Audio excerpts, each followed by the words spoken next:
If you're a regular listener to this program, you know I have 2 or 3 issues on which I totally obsess. And the most obsessive to me would be the topic of global warming. I'm not a very fearful person. I don't know why. I make no claim to bravery or courage or anything of the sort, but there are very few things that really freak me out, really scare me, really cause me that fear feeling that you can feel all the way down to the bottom of your bowels. You know what I'm talking about? Very few things do that. Global warming is, for me, the essential fear.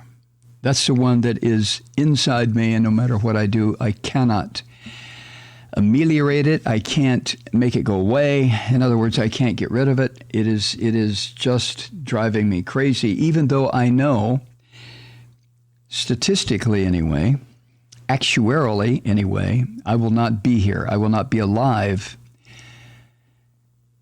to see the most horrendous effects of global warming that are coming at us like a freight train. But I have children and grandchildren. And this is the part that just, I could use the term it breaks my heart, but that wouldn't come even close to the feeling of total despair. It goes way beyond sadness, total despair that I feel when I think about what is heading their way or what they are heading into. So avoidance and denial being 2 mental processes that we use to save ourselves from absolute panic and terror, I employ both, avoidance and denial. Except that doesn't work anymore. I can't avoid the science. I can't deny what I see happening. So I'm left with and try to deal with, not successfully, this horrific fear that I have about global warming. And the part of it that really makes me insane is the dreamlike part. Have you had these nightmares where, something may be chasing you? That's usually the classic. Something is chasing you. And for some reason, you cannot make your legs move fast enough. Either you're trying to run through a tarry substance that stick to your feet, or for some reason you can't get your muscles to work, or the atmosphere is too thick, right? And this beast, this thing, this undescribable monster, whatever it is pursuing you. And you can't get moving. Ever had one of those dreams? I haven't had one of those for a long time, but when I do have them, what eventually saves me is I wake up in a sweat, just absolute panic.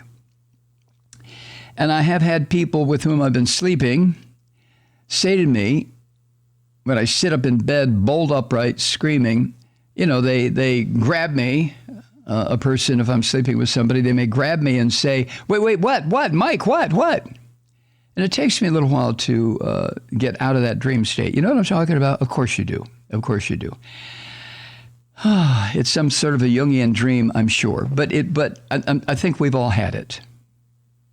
Well, that's how I feel about global warming. I feel like I am moving slowly, and the circumstances that could avert global warming are moving so slowly. And the beast of extinction because of global warming is not moving slowly. In fact, that son of a bitch is increasing its speed. It's running faster towards us. I think you understand what I'm saying. So it leaves me with a feeling that overrides everything. It's very difficult to get excited about the Atlanta Braves that won the World Series, even though I watched all 6 games. Was it 6? Yeah, it was 6. It's difficult to sit down on a Sunday afternoon and watch a professional football game. It's difficult to go to a bar and hang out with my friends and have a couple of beers and bullshit and carry on. Maybe I need to see a psychiatrist because it's becoming impossible to deal with and the thoughts are becoming obsessive. Well, you know, the COP26 event is occurring in Scotland right now, in Glasgow, the climate summit. And I've expressed my doubt that anything is going to come out of that summit that will make a damn bit of difference in terms of global warming. And the reason for it is the 7.3 billion of us on this planet are too subdivided of the subdivisions in order to work together. We cannot do it. The political differences, cultural differences, economic differences, religious differences absolutely preclude working together. Absolutely. Now, you may disagree with that, and good on you, mate, but that is the conclusion to which I've arrived. There is no possible way that we're going to work together. In fact, delving a bit into science fiction movies, I've had this thought for some time now that if a massive asteroid, one on the scale of the asteroid that hit the Earth 65 million years ago and wiped out the existence of all the dinosaurs, if that were heading towards Earth and we had a date certain, which we would, when it would hit, and say that date when it would strike the Earth was, 10 years from now, I'm assuming that might give us enough time to launch something towards that asteroid to blow it into a million pieces, which could possibly still strike the Earth in various chunks, but it wouldn't be as cataclysmic as a huge meteor hitting. If we knew all this, we still wouldn't work together to stop it. We wouldn't.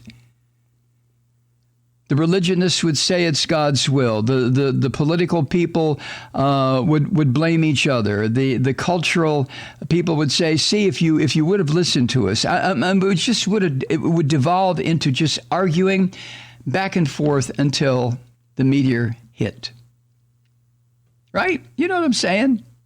You know what I'm saying.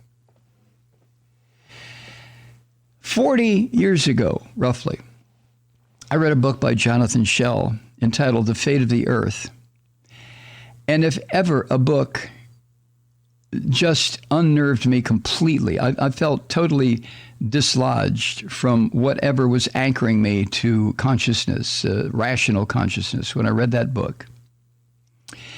And his book, The Fate of the Earth, arguably began the seriousness of the anti-nuke movement. And the book was about, as you remember, you may have read it yourself. If you haven't, I suggest you do, because what Schell wrote about 40 years ago is applicable to what's going on now. But what he wrote about was nuclear destruction, the possibility of a thermonuclear exchange between the United States and the Soviet Union or whoever, and how this exchange would end human life as we know it, totally, completely. It might take a while, and he is very descriptive in his writing about the period from the nuclear exchange, thousands of nuclear bombs raining down on the planet, that event, and finally the last human life snuffed out because of disease and starvation and what have you. And I read the book, and I felt like running somewhere. Where, Mike? That was the thing. That's what I mean about absolute panic. There are certain things that, and they're very limited, but a couple of things that have occurred in my life that have wiped away my generally accepted feelings of fear about certain events or places or people or what have you, because of the enormity of a thermonuclear exchange, the enormity of global warming. Every other little fear just vanishes in the face of say, these two. Hi, Truth Seekers. Mike Malloy here. As you know, we've switched formats and are now broadcast exclusively on the Progressive Voices Network. So that means you get fewer program interruptions, no corporate commercials, and lots of profanity. But our format change also means some of our radio listeners no longer hear the program. It's been a while since I mentioned our podcasts, so you may have forgotten that there is a way to listen to this program anytime you need a good dose of screaming. Visit MikeMalloy.com and subscribe to our podcasts. As a podcast subscriber, you can download the program to your mobile device and take me with you wherever you go. And if you have a friend who needs a dose of truth-seeking, you can give a gift subscription as well. That's MikeMalloy.com, and never miss a minute of the uncensored fun and frivolity.